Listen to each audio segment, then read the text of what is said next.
Yo, what is up, guys? Welcome to the video. I hope your day is going great. Mine is, and we have a really fun one today. Then we'll move on and we're going to talk about the Overwatch League playoffs, who's playing who. We're going to get into it a little bit, but not too much, because obviously there is a long build-up for this. We're just going to go over the basics. We're going to move on and talk about the Overwatch League playoffs, because we have some hype matches coming up, guys. And I really absolutely love the format that the Overwatch League uses for the overall playoffs. So starting off, we have the Boston Uprising going up against Philadelphia Fusion. Now, it's a best of 3 of series. They will play one best of 5. Whoever wins that goes up in the series 1-0. Then they'll play another best of 5. Depending on who wins, they either go to another one or it'll be a 2-0 win. So that is the format of the quarterfinals. And as I said, Philadelphia Fusion, Boston Uprising, they're going up against each other. And just to look at some of the stats between the teams right now, Stage 4, Philadelphia Fusion beat Boston Uprising 3-1. We all know Stage 4, that was a horrible stage for the Boston Uprising, one of their worst, and it was actually one of the worst for Philadelphia Fusion as well. Moving on to Stage 3, this was Boston's incredible run where they went 10-0. They won 3-2 against Philadelphia Fusion. Now, this was at the very beginning of this stage, the first week. So this was really before they picked up steam. They had an extremely close match, and they also had Dreamcasper in this match too. You know, whatever you want to think about that, go ahead and think. Moving on to Stage 2, Philadelphia Fusion actually won 4-0. And if you guys remember Stage 2, Boston Uprising actually struggled very hard in this stage, and Philadelphia, they had a really good run in this one, making it all the way to the stage finals. But then, going back to Stage 1, Boston Uprising actually picked up a 4-0 against the Philadelphia Fusion.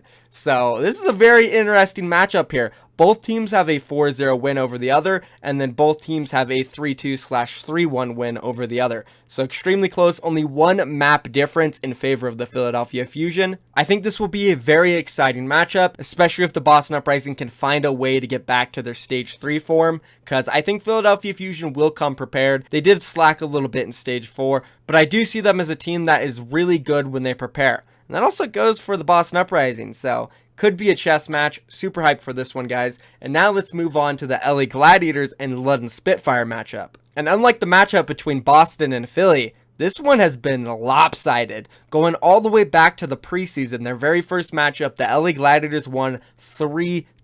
And if you guys remember this matchup, it was actually the GC Busan side of the roster that started off. They lost the first 2 maps and just looked completely awful. The Gladiators were definitely outplaying them. Then they put the Kongdu roster in, and they picked up 2 maps for them, and the 5th map, it was the GC Busan roster, and they lost. So it was kind of just an underperformance from the GC Busan side of the roster. Definitely an interesting match they had there. I don't know if you guys want to count this one that much. It was the preseason, and really like 9-8 months ago. But they did play each other, so I'm going to count it here. Then moving on to Stage 1, they actually didn't play. So we're going to skip that, go to Stage 2. LA Gladiators won 3-1. Then moving on to Stage 3, LA Gladiators won 3-2.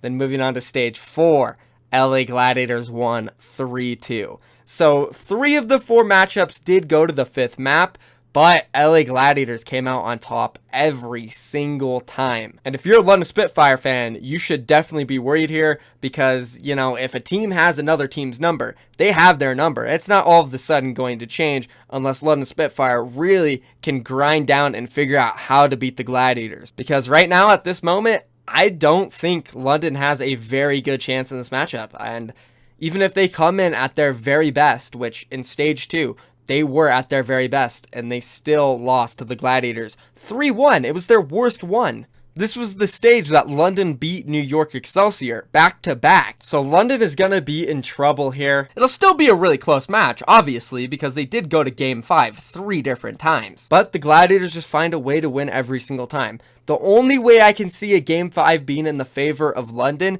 is if it's not Control. I don't know the format of the playoffs, if they're doing the stage playoff format where the last map is like a payload, or if the last map is going to be Control like the regular season. That will definitely have a huge impact on this set because Gladiators, they're really good at Control. London, they're really bad at it. And I guess just in general, it really does matter what the maps are going to be for these teams because London, they are really good at payload and hybrid maps, so if it's loaded with those, they might have the advantage. Gladiators, they're pretty good at 2CP and control maps. If it's loaded with those, then they'll have a good chance. And we also have to remember the format of this. It's not just one best of 5, it's multiple best of 5s, so a lot of maps will be played. So we'll see. We have some interesting matchups, and that's pretty much it for now, guys. We'll get more in depth as time goes on. I'll talk about my predictions and all that, but we're going to leave it at this. But that is it for me, guys. The video is done. Thank you for watching. I'm out of here. Peace.